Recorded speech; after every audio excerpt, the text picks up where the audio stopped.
Hey everyone, and welcome to The Explainer. Today we're diving into some source material that literally flips a very familiar concept completely upside down, and that is the biblical tithe. Now, if you grew up in or around the church, you've definitely heard this term. And let's be honest, it usually sounds a bit like a spiritual tax audit, right? But the text we're analyzing today argues that looking at ancient scriptures through a purely financial lens means we're actually missing the point entirely. It suggests that the true core of the tithe is actually about profound spiritual transformation. So that brings us to the big question. What is the true, complete tithe according to the original text? Was it ever really just meant to be a physical fraction of your wealth, like just 10% of your paycheck? Or do the ancient Hebrew roots point to something far more demanding and honestly far more profound? Well, the source material makes a pretty compelling case that it is absolutely the latter. Here's our roadmap for this explainer. We'll be looking at the meaning of the complete spiritual tithe, the biblical secret of the number 7, the number 10 signifying abundance, the tithe of Abraham and Melchizedek, and finally, the unabolished complete tithe. All right, let's jump right into section 1, the meaning of the complete spiritual tithe and offering the transformed self. The author really sets the stage here, framing the tithe not as something you do with your wallet, but an action of the soul. The text states, "The complete tithe offered to God is offering myself, filled with the holy life and truth of Christ, the firstfruits and the eldest son." To build this argument, the source leans heavily on scriptures like Romans 8:29 and 1 Corinthians 15.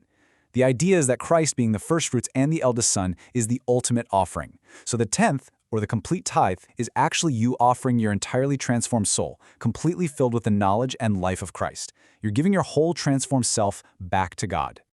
Moving right along to section 2, the biblical secret of the number 7, the root of satisfaction and oaths. Now, I want you to just think about the number 7 for a second. In our modern world, it's literally just a digit between 6 and 8. But in these ancient biblical texts, numbers aren't just for counting. They carry massive, profound meanings.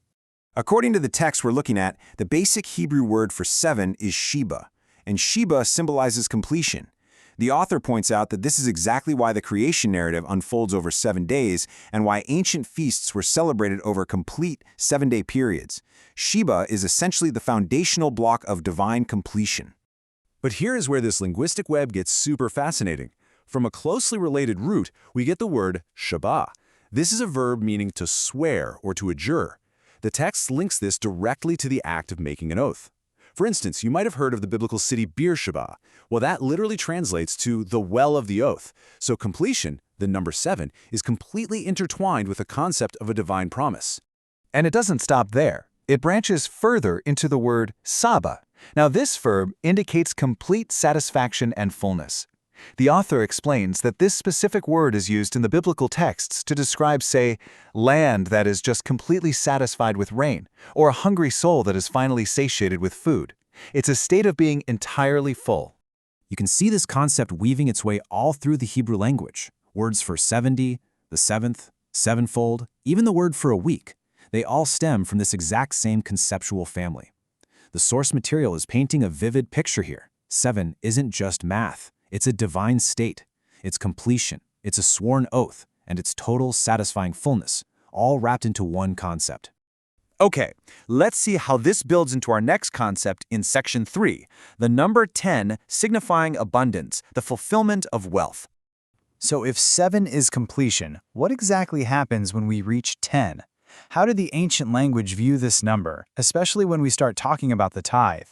Well, the fundamental root for the number 10 used throughout these ancient texts is asar.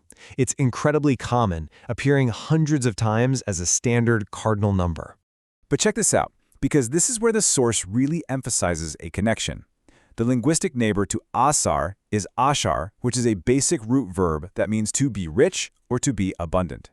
So the number 10 literally shares etymological roots with the very concept of becoming wealthy, overflowing, and experiencing massive abundance.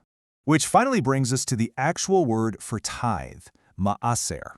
Knowing the roots we just walked through, the author argues that ma'aser is completely misunderstood in the modern day.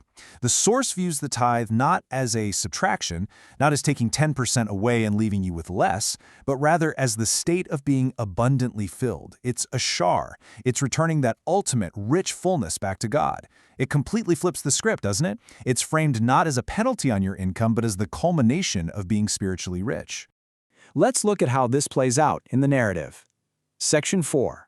The Tithe of Abraham and Melchizedek. Two different approaches. The text imparts a really stark contrast between two very distinct views found in Hebrews 7 and Matthew 23. On one side, we have the Pharisees. The source notes that their tithe was this incredibly superficial, physical offering. They were literally counting out tiny little herbs like mint and cumin, basically missing the forest for the tiny little trees, while entirely ignoring the big stuff, justice, mercy, and faith. But then, on the flip side, we have the Order of Melchizedek. When Abraham tithed to Melchizedek, the source argues this was a living, spiritual sacrifice. It was an acknowledgement of a divine blessing. He was giving his complete, transformed self, not just paying a physical tax. And that brings us to our final point. Section 5. The unabolished complete tithe. A method of returning. Why does any of this ancient linguistic stuff matter today? The author points straight to this famous passage in Malachi 3. Return to me, and I will return to you. Bring the whole tithe into the storehouse, that there may be food in my house. Now put that in the context of everything we just learned about completion, abundance, and the transformed self. The source frames this passage not as God demanding your money, but as an awe-inspiring invitation. The complete tithe is basically the mechanism for a spiritual return to God. So the crucial takeaway the author makes here is that the tithe isn't some abolished, outdated law. It's actually a step-by-step training mechanism.